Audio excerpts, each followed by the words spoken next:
Chapter 19 of Christianity in the Apostolic Age. Christianity in the Apostolic Age by George Purves. 4. Paul in Ephesus. 209. It was probably in the spring of A.D. 54 that Paul left Antioch on what is usually called his third missionary journey. He had already promised to visit Ephesus, and the Asian metropolis was now his object. The former prohibition of the Spirit, Acts 16:6, had evidently been removed. He first visited, in order, the churches of the Galatian region and Phrygia, chapter 18, verse 23. The order of words, contrasted with the similar phrase in Acts 16:6, indicates that he first went to Galatia proper. It is possible that this was due to information received in Antioch that the Judaistic party was carrying on, despite the decision of the council, the propagation of their views, and were threatening especially the Gentile churches which he had founded. For Galatians chapter 1, verse 9, seems to state that when last in Galatia he had warned his converts against such perversions of the gospel. Doubtless also, the success of his work in Europe had increased the alarm and enmity of the Judaizers. It was clear that under him Christianity would become independent of Judaism and of the Mother Church.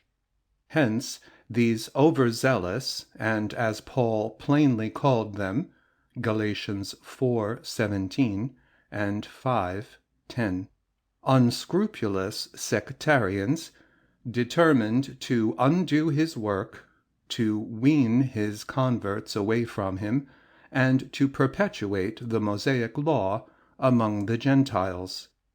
It does not appear that as yet they had actually entered Galatia, but it was soon proved that Paul was right in fearing that they might. That his special anxiety was already about the Galatians seems also to follow from the fact that Luke does not report him to have visited Lycaonia. He passed through Phrygia simply because it lay on the way from Galatia to Ephesus. 210. Before he reached Ephesus, there occurred the interesting fact of the arrival of Apollos, the eloquent Alexandrian Jew, who preached Jesus, though knowing only the baptism of John, and who, after having received further instruction from Aquila and Priscilla, passed on to Corinth, and continued the apostles' work in that city. Acts 18:24-28, 1 Corinthians 1:12, and 3:4-6. The incident illustrates the influence of John the Baptist even outside of Palestine, and the spread of faith in Jesus as the Messiah, among some who had never come in contact with the apostles. If Apollos had learned of Jesus in Alexandria, he provides the first known evidence of the extension of the gospel into Egypt, a land where the beginnings of Christianity are quite obscure, yet where it was certainly flourishing early in the 2nd century. The 12 disciples also whom Paul met shortly after reaching Ephesus, Acts 19, 1-7, present a similar instance of what we may call non-apostolic Christianity. As Judaism had prepared the way for Christianity among the Gentiles, so in some measure had the mission of John, and the reports about Jesus, prepared the way among the Jews of the dispersion. It was not of an unknown personage that the apostles spake when they testified in the synagogues that Jesus was the Christ. Here and there, actual believers in him were waiting for the full report. 2:11.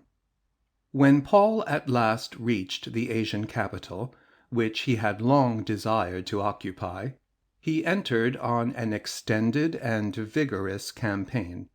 The importance of Ephesus as a center of the faith is attested not only by his long residence, but afterwards by the mission of Timothy to it, and still later by the residence in it of the Apostle John. Already Aquila and Priscilla were there, and perhaps still earlier, the message of Pentecost had been brought. Compare Acts 2:9. But with Paul's settlement in the city, the real history of Ephesian Christianity began.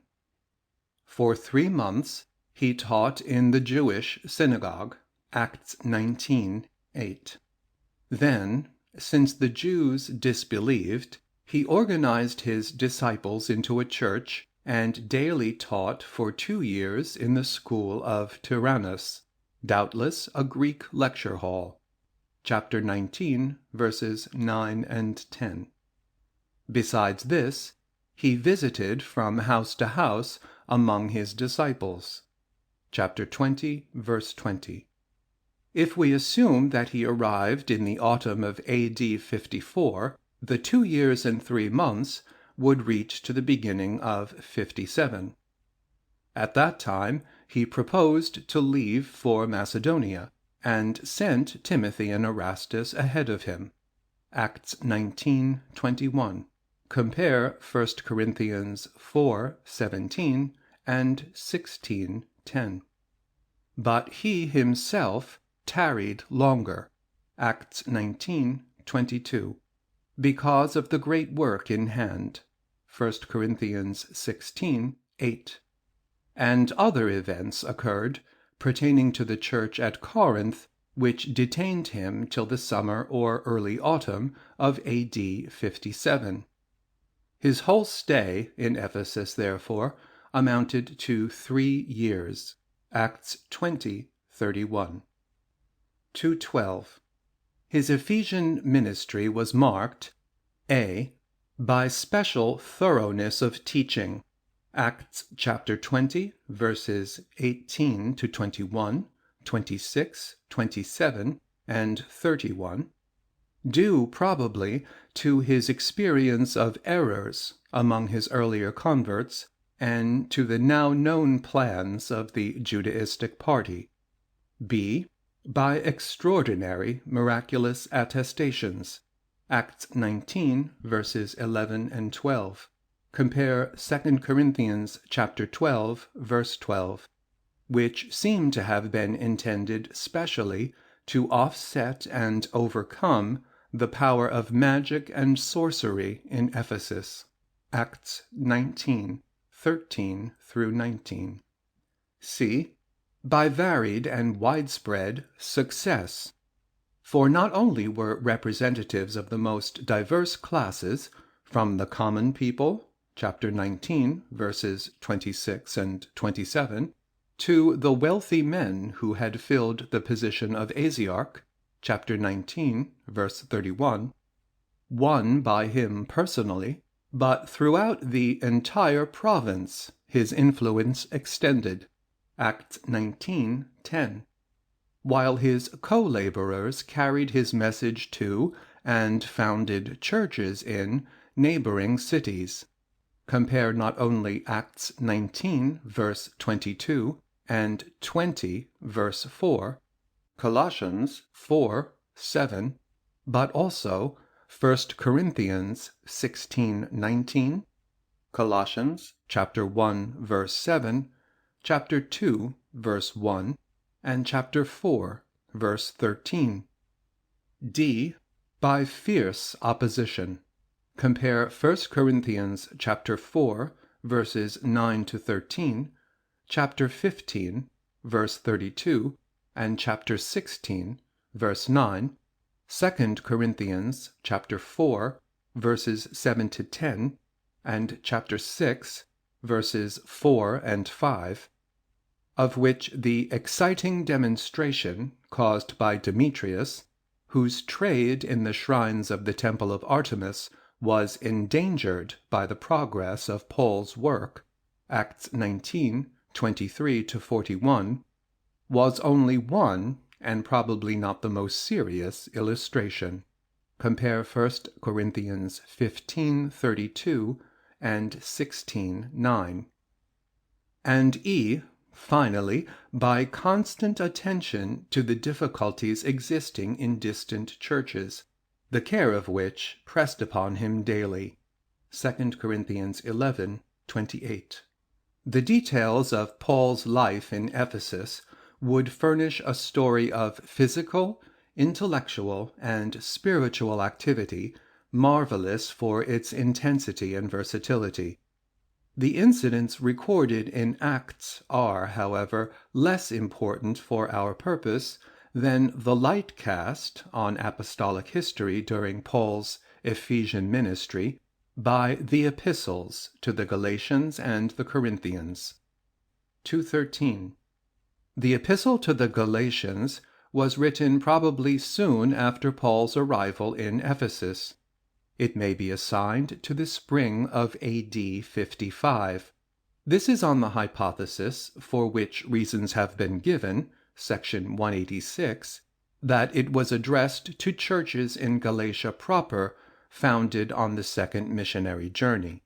It cannot indeed be proved that the epistle was written soon after his arrival in Ephesus, for the phrase Galatians 1:6, quote, "I marvel that ye are so quickly removing from him that called you," end quote, may refer to hasty action rather than to shortness of time since he had been with them, and on any interpretation the phrase is quite vague.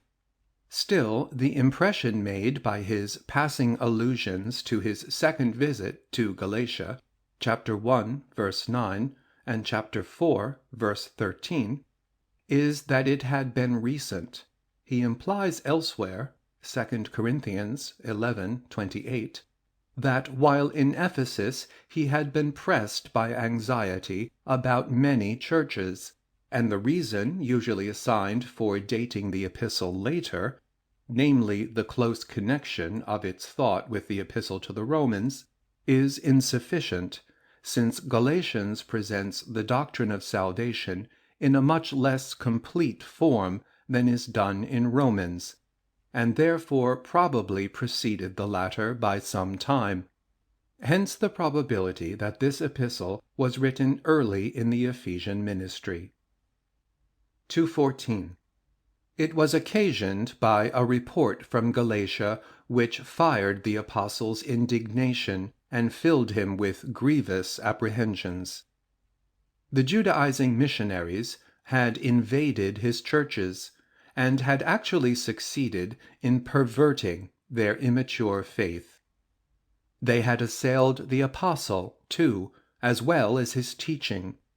They declared that he was no apostle, but at best a mere scholar of the true apostles, that he vacillated in his teaching to please men, now opposing circumcision, now teaching it, that the Galatians should look for instruction to the leaders of the mother church, and that these were not in sympathy with Paul. Then, too, they taught the continued obligation of the Mosaic law as a condition of salvation for all Christians. Their mission thus struck at the very heart of the gospel, as well as at the authority of Paul. That they came from Judea is rendered practically certain by the appearance of such teachers at the time of the council, Acts 15:1, and by the appeal which these in Galatia evidently made to the names of the authorities in Jerusalem. That they misrepresented the church in Jerusalem and her leaders is proved by Paul himself, chapter 2, verses 1-10. He charges them with acting from selfish motives, chapter 4, verse 17, and stigmatizes their party as false brethren, chapter 2, verse 4. Their mission was thus a revival of the old conflict which the council had sought to settle. They were themselves faithless to the decision of the Mother Church. In the name of Christ, they preached Judaism. They had not yet, indeed, induced the Galatians to be circumcised, but they had caused a dangerous reaction. Like Jewish proselyters generally, they had begun by recommending some of the easier and more attractive features of the ritual. The Galatians were now observing, quote, days and months and seasons and years, end quote. Chapter 4, verse 10. This involved the recognition of the law as binding, and the demand for circumcision would follow, if it had not been made. Paul saw that the gospel of faith was imperiled. We can see that the whole question of a universal and non-Judaic religion was at stake. Hence this epistle, written in the white heat of inspired indignation, became the Magna Carta of Christian universalism and liberty. 2:15. He first proceeds, after a brief introduction, to the vindication of his independent apostolic authority, chapter 1, verse 11, to chapter 2, verse 21. He had received his gospel by immediate revelation from Christ, chapter 1, verses 11 and 12. Formerly, he too had been a, quote, Judaizer, end quote, chapter 1, verses 13 and 14. But God had sovereignly called him and revealed his Son in him, that he might preach him among the Gentiles. Chapter 1, verses 15 and 16. In the fulfillment of this commission, he had not been dependent for anything on the older apostles, and for years had only on one brief occasion seen Peter and James. Chapter 1, 17 through 24. When he and Barnabas went up to Jerusalem at the time of the council, he had declared boldly the gospel which he preached, chapter 2, verses 1 and 2, and the Mother Church had approved his teaching against the Judaizers, chapter 2, verses 3 to 5, while the leaders had given him the right hand of fellowship, chapter 2, verses 6 to 10.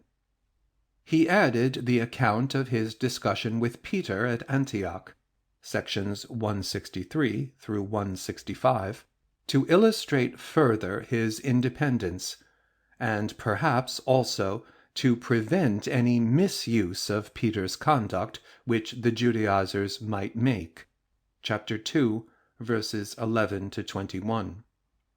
2:16. Turning next to the doctrine at stake, chapters 3 and 4, he exclaimed at the folly of the Galatians in forgetting the crucified Savior who had been portrayed to them, in whose crucifixion their whole salvation was assured, chapter 3, verse 1. Had not their experience been conditioned upon faith alone, chapter 3, verses 2 to 5? And was not this, according to Scripture, the original Abrahamic way of salvation? Chapter 3, verse 6. Abraham's children, therefore, to whom the promise was made, are not those who keep the law, but those who believe. Chapter 3, verses 7 to 9.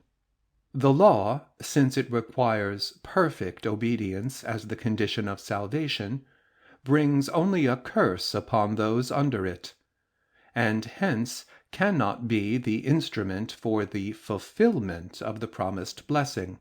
Chapter 3, verse 10.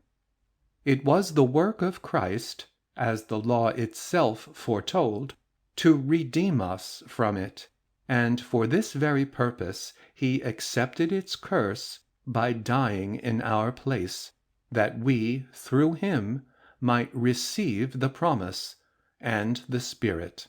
Chapter 3, 11 through 14. To make this truth, which was the heart of the whole controversy, more clear, The apostle further pointed out that since God solemnly ratified his covenant of salvation by faith with Abraham and his seed, the law, which came later, could not disannul the original arrangement, chapter 3, verses 15 to 18, but was intended as a temporary discipline to make sinful men realize that sin is transgression of God's commandment, chapter 3, verses 19 and 20. It was therefore a tutor to bring men to Christ, chapter 3, verses 21 to 24, so that by believing in him who alone has fulfilled the law for us, and who is, with his people, the true seed of Abraham, we may inherit the promise in him. Chapter 3, 25 through 29. 217. The apostle then added 3 more reasons for their fidelity to his gospel.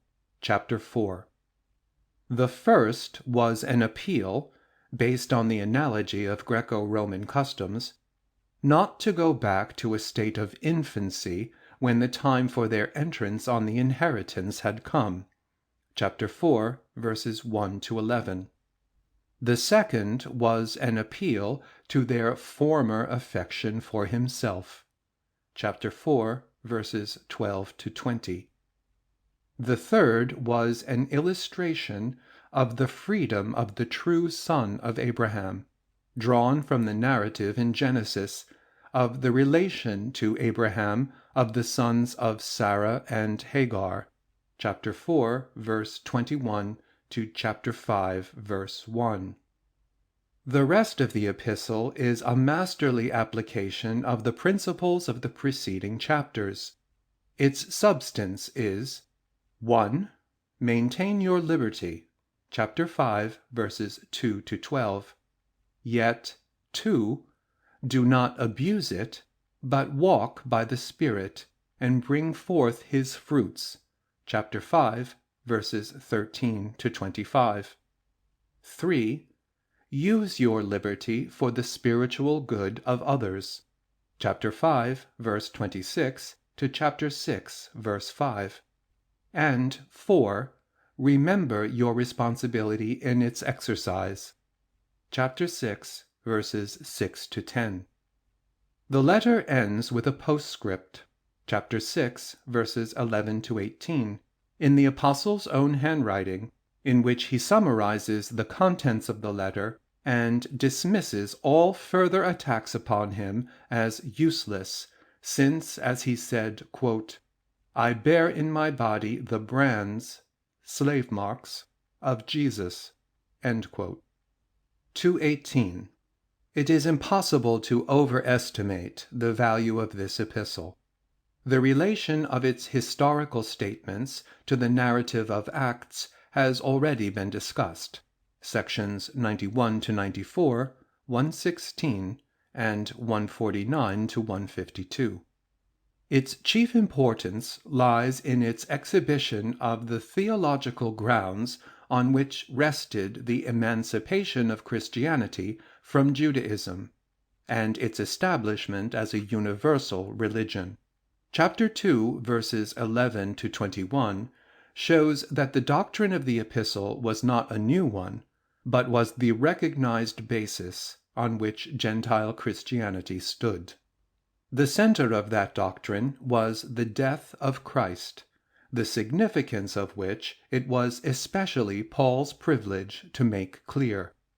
Knowing that the divine law requires of every man righteousness through perfect obedience, that no man can obtain such righteousness through his own works, and that the penalty of sin is death, considering the perfect life of Jesus, and assured at Damascus of his messiahship, Paul was led to realize that the death of Messiah was the divinely provided satisfaction of the law for his people.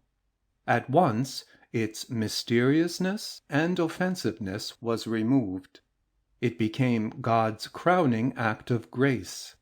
It explained why faith, whereby the work of Christ was appropriated, had been made from the beginning the only condition of salvation. With this, of course, the obligation to observe the law in order to salvation passed away. Evidently, too, since the Scriptures had ever promised salvation through Christ and by faith, the law had never been intended to be the way of salvation at all. The Jews had misunderstood its object. It had only been intended to prepare for Christ by awakening the sense of guilt. Its great moral principles, indeed, would ever remain as a guide to the interpretation of God's character and will, but its ceremonial ordinances had no further function. To regard them as necessary was, in fact, to fall away from the gospel. To bind them on the believer was to imply that Christ had died in vain. Thus, Christianity was at once delegalized and denationalized. The blessing of Abraham, through the work of Christ in dying for sinners, had come to the Gentiles, and faith alone was the condition of salvation for all alike. Of this transition, the Epistle to the Galatians is the abiding monument. We may believe that it had its intended effect on the Galatians themselves. The Apostle anticipated that it would. Chapter 5, verse 10. And later allusions to the, quote, churches of Galatia, end quote, 1 Corinthians 16:1, 1 Peter chapter 1, verse 1, and perhaps 2 Timothy 4:10, even if those addressed in the epistle may not be exclusively intended, seem to imply that the threatened defection was averted. 219. If the earlier part of Paul's residence in Ephesus was made anxious by the Galatian churches, the latter part was disturbed by affairs in Corinth. The first epistle to the Corinthians was written probably in the spring of A.D. 57. Chapter 16, verse 8, and possibly chapter 5, verses 7 and 8, imply that the spring was approaching, and chapter 16, verse 5, apparently refers to Paul's purpose to pass through Macedonia to Achaia, mentioned in Acts 19:21 and 22, which was toward the close of his sojourn in Ephesus, and therefore in A.D. 57.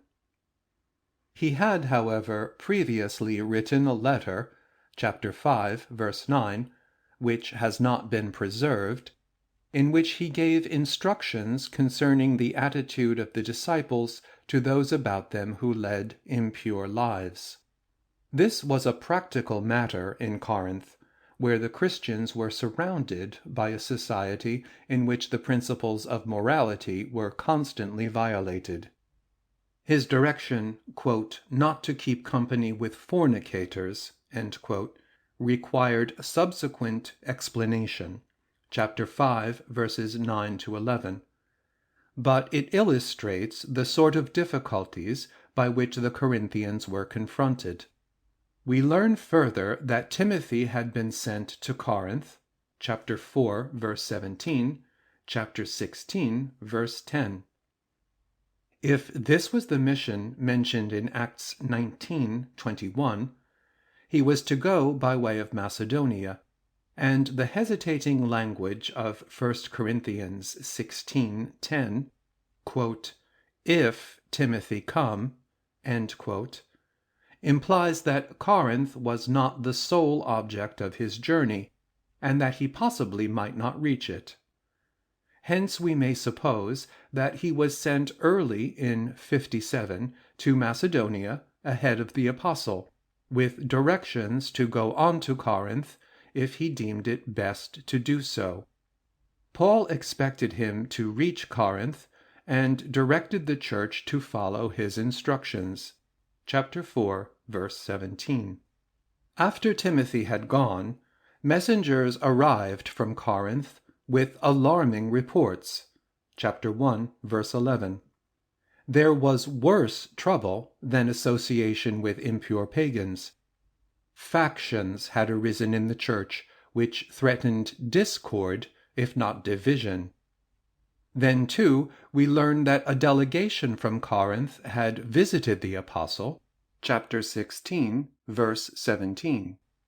It seems to have brought a letter inquiring how the church should act in view of certain perplexing social difficulties, chapter 7, verse 1.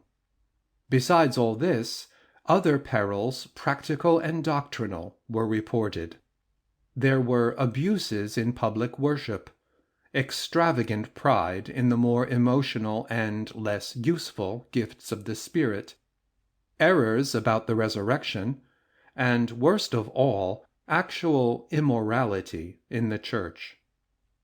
The nascent Christianity of Corinth was evidently in a critical condition, and to meet the emergency this epistle was written.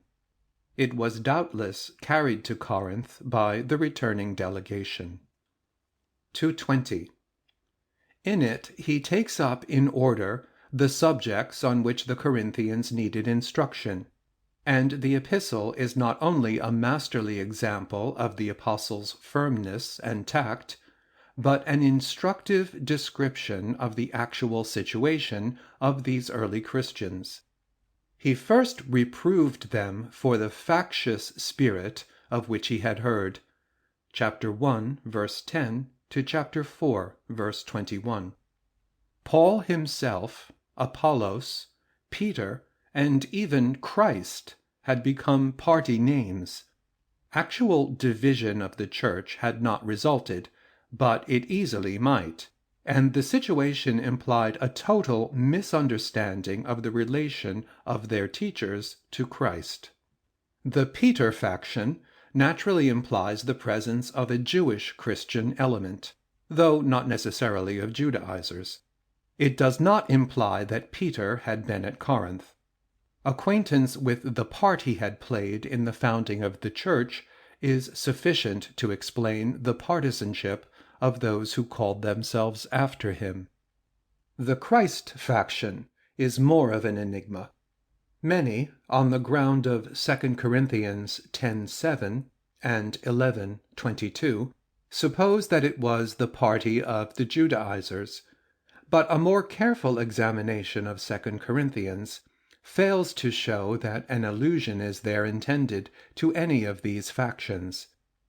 Perhaps the best explanation of the Christ faction is that some were disposed to reject all apostolic authority and, in opposition to the other factions, to profess allegiance to Christ alone. 221. The apostle, however, merely mentions these two, and deals at length with the Paul and Apollos factions. Apollos had probably preached more eloquently and philosophically than Paul, and, though faithful to the gospel, chapter 3, verse 8, had aroused the speculative spirit of the Greeks, as well as admiration for himself. There was danger of their forgetting the simple message of the cross. We thus, for the first time, see Christianity facing Hellenism and tempted by the pride of philosophical achievement. This gives peculiar interest to the apostle's treatment.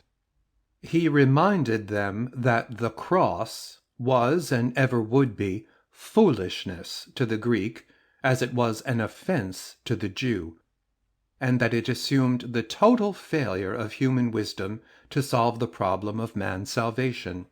Chapter 1, verses 18 to 31. Hence, he had preached to them Christ crucified, without rhetorical ornament, relying only on the demonstration of the Spirit. Chapter 2, verses 1 to 5. This, indeed, was not because the gospel is itself foolishness. On the contrary, it is the profoundest wisdom, but a wisdom divinely revealed to chosen men. Chapter 2, verses 6 to 16. He and Apollos were, therefore, co-laborers under God. He had laid the only possible foundation, and Apollos had builded on it. But the work was God's. Chapter 3. Let not their ministers be made the heads of factions. Chapter 4, verses 1 to 5. Neither let any despise him and his scriptural teaching. Chapter 4, verse 6. For though persecuted and hated, he was an apostle of God. Chapter 4, verses 7 to 13. He was also their spiritual father, whose warnings they should heed, lest he be forced to chastise them. Chapter 4, verses 14 to 21. 222.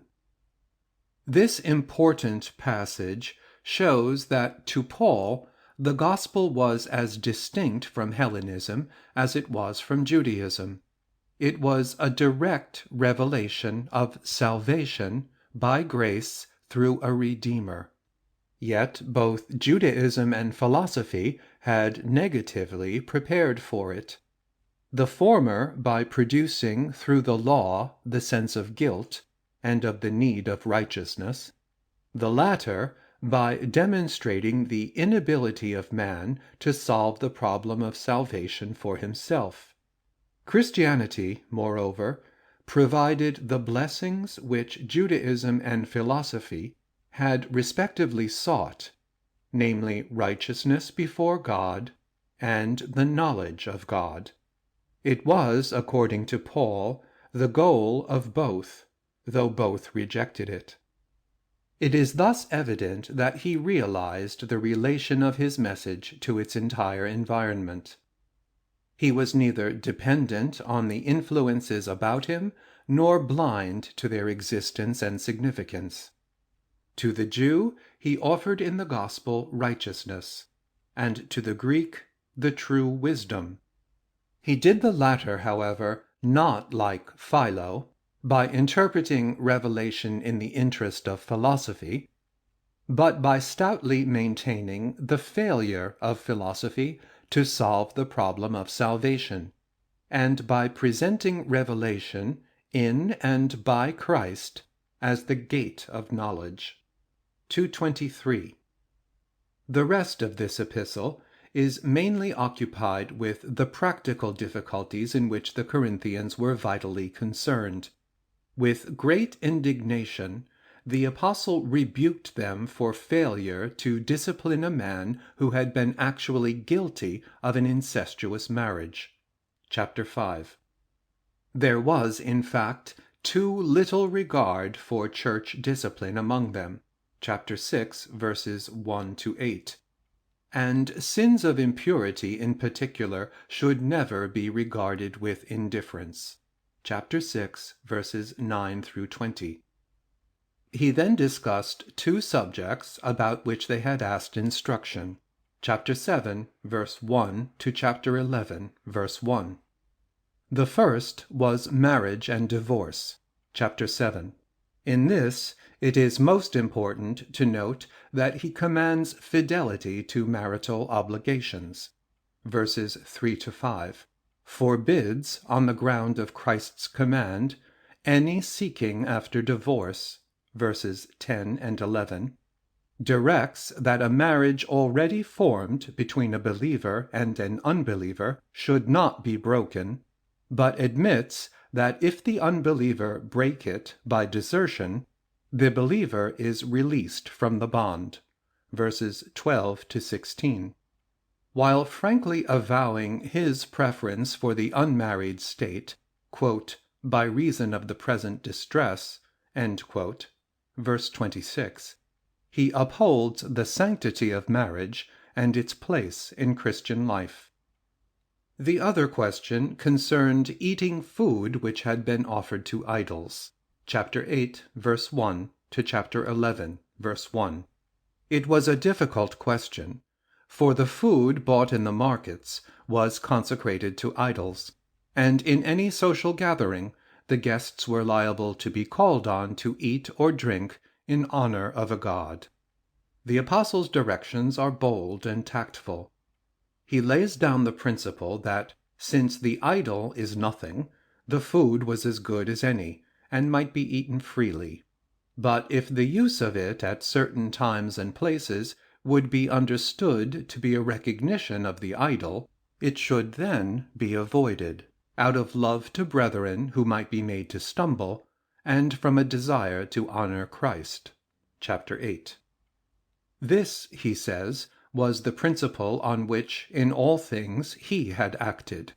Chapter 9. They should be careful also not to be, like Israel of old, led away by their pagan surroundings, and with specific reference to the matter in hand, they should remember that they belonged to Christ alone, that all lawful things are not always expedient, and that they should seek the good of others. Hence, ordinarily they might eat without question, but if in a mixed assembly the food was eaten in honor of an idol, they should abstain, that none might be made to stumble. Chapter 10, verse 15 to chapter 11, verse 1. 224. He next corrected abuses which existed in public worship. Chapter 11, verse 2 to chapter 14, verse 40. These reveal most instructively the immaturity of Christian life among the Corinthians, and their tendency to sensuous excitement. Women sometimes were inspired to prophesy in public. Paul directs that they should do so with covered heads. Chapter 11, verses 2 to 16. Ordinarily, no woman should teach in public. Chapter 14, verse 34. 1 Timothy 2:12. But if the Spirit made an exception, modesty and feminine subjection must not be laid aside. Again, the love feasts, closing with the Lord's Supper, had become occasions for actual revelry. Paul insists that they must be observed reverently, as a religious act, in obedience to the purpose of Christ in the institution of the supper. Chapter 11, verses 17 to 34. Then, at great length, he deals with the exercise of, quote, spiritual gifts, end quote, chapters 12 to 14. These existed in abundance. The Spirit of Jesus had wrought mightily among them, but grave abuses had arisen. Spiritual pride was being manifested. Emotional and showy gifts were valued more highly than instructive and helpful ones. We should remember that an age of miracles is not necessarily an ethically ideal age, but that the same temptations operate in it as at other times. Paul's instructions show his clear insight into the relation between the miraculous and the ethical. He first acknowledges the necessity of the operation of the Spirit for Christian life. He then enlarges upon the variety of the Spirit's operations, which secures the full development and real unity of the body of Christ. Of all the gifts of the Spirit, he gives the preeminence to love, thus placing the ethical work of the Spirit far above his miraculous effects. In regard to the latter, moreover, those gifts should be valued most which, like prophecy, edify the Church. The gift of, quote, tongues, end quote, in particular, should be exercised with restraint. It was the emotional utterance, in unintelligible sounds, of the soaring thoughts of the soul, the outcries of a mind wrapped in praise or prayer. Compare sections 33 and 34. It was adapted to private devotion, and should not be indulged in public, unless one having the gift of, quote, interpretation, end quote, were present. It is evident that the ordinary worship of these early Christians did not follow a prescribed order, but that the Spirit moved different persons to take part according to his gifts. But Paul points out that the purpose of the Spirit should be kept rigidly in view, for his manifestations did not carry the assembly away, but were subject to the control of the recipients. Didactic and moral results were the Spirit's object. Edification of the Church should therefore be the guiding motive in their public exercises. There can be no better proof than these instructions that although early Christian life, with its supernatural features, was liable to the excesses by which belief in miraculous powers is always tempted, the apostle himself accurately distinguished the ethical and didactic from its miraculous accompaniments, and thus brought out those elements of Christian life which were to be permanent and universal. 225. Finally, the one doctrinal subject by which some in Corinth were disturbed is taken up, namely, the resurrection. Chapter 15. Doubts on this point probably arose from philosophical influences. They do not appear to have been widespread. Chapter 15, verse 12. So their refutation is reserved for the end of the letter. Yet they touched a fundamental truth, and were likely to arise again as Christianity made its way in the face of Hellenism. So Paul reminds his readers that the resurrection of Christ was a fundamental fact of the gospel, rehearses the apostolic evidence for it, verses 1 to 11, and argues that, as without Christ's resurrection their whole faith was vain, so did it involve the future resurrection of believers, verses 12 to 19. The latter will take place at the second advent, and will be part of Christ's completed victory over death, verses 20 to 28. He begs them to remember the fundamental character of this belief, verses 29 to 34, and in reply to the speculative inquiry, quote, "How are the dead raised?" end quote, illustrates its possibility by the way in which God gives a new body to the seed cast into the soil, explains that objections based on our knowledge of the present natural body do not hold good of the future spiritual body, affirms the identity of the two, yet the vast differences between them, since though both are material, the one is the organ of the present natural life, and the other will be the perfect organ of the glorified spirit, and closes with a magnificent exposition of the resurrection as the completion of redemption, verses 35 to 58.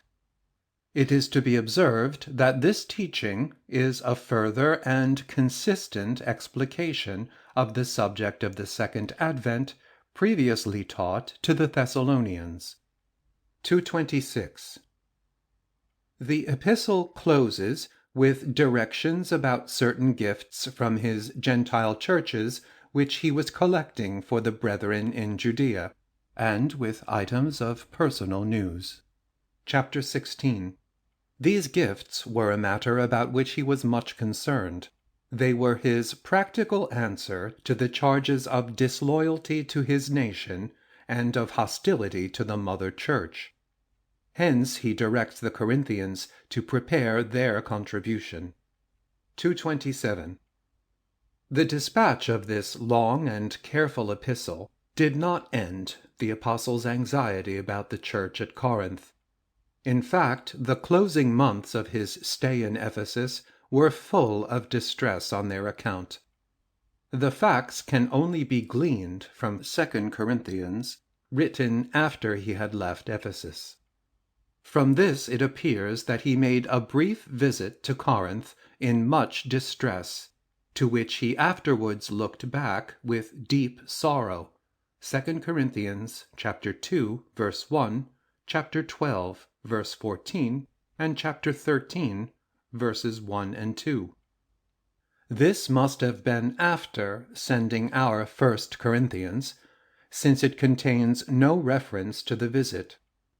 It is a probable supposition that he had heard, perhaps through Timothy, that the church refused to exercise discipline upon the incestuous person, and that therefore he himself hastened to Corinth, and with much sorrow, and apparently in the face of opposition, 2 Corinthians chapter 12, verse 21, pronounced the sentence. It would seem that he then returned to Ephesus, but only to be further distressed by the report that his discipline had not secured the peace of the church. In fact, the condition of affairs grew worse. Judaistic emissaries, bitterly hostile to Paul, had gone to Corinth, 2 Corinthians chapter 3, verse 1, chapter 11, and chapter 13. And there was one member of the church who openly defied his authority, 2 Corinthians chapter 2, verses 5 and 10, chapter 7, verses 11 and 12. It is most probable that this offender was the same incestuous person, and that he had rebelled, after Paul's judgment upon him, against the apostle himself. We infer also that the Judaistic emissaries had supported his rebellion. Thus there was now a distinct anti-Pauline party in Corinth. It is easy to imagine the apostle's distress. We judge it to be this to which he refers, 2 Corinthians chapter 1, verses 8 to 14, as so intense that he almost despaired of life.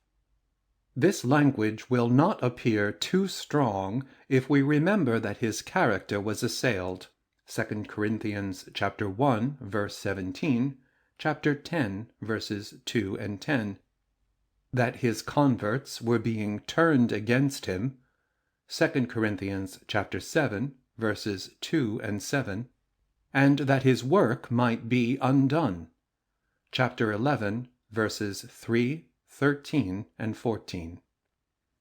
Under these circumstances he sent his trusted friend Titus, with an unnamed brother, to Corinth, with sharp directions to act at once in the further discipline of the offender, and in securing the peace and loyalty of the church. 2 Corinthians chapter 2, verse 13, chapter 7, verses 6, 7, and 13 to 15, chapter 11, verse 18. It is also probable that Titus carried a brief, stern letter from the apostle, written with many tears, commanding obedience to his behests. The existence of this second, lost letter is to be inferred from 2 Corinthians chapter 2, verses 3, 4, and 9, and chapter 7, verse 8, which can hardly refer to our 1 Corinthians. In this letter, Paul explained that he did not go himself to Corinth because he did not wish to visit them again in grief. He seems also to have stated that it had been his purpose to go directly to them and thence to Macedonia, 2 Corinthians chapter 1, verse 16, instead of the opposite as originally intended, 1 Corinthians chapter 16, verse 5. But that he could not bear to see them under the circumstances. So Titus departed on this difficult mission. He was to meet Paul with his report at Troas, for the apostle intended soon to leave Ephesus. But when, in the early fall of A.D. 57, Paul reached Troas, Titus was not there, and the apostle's distress was intensified.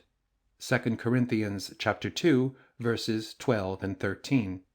It is a very pathetic picture of the great missionary which these facts furnish.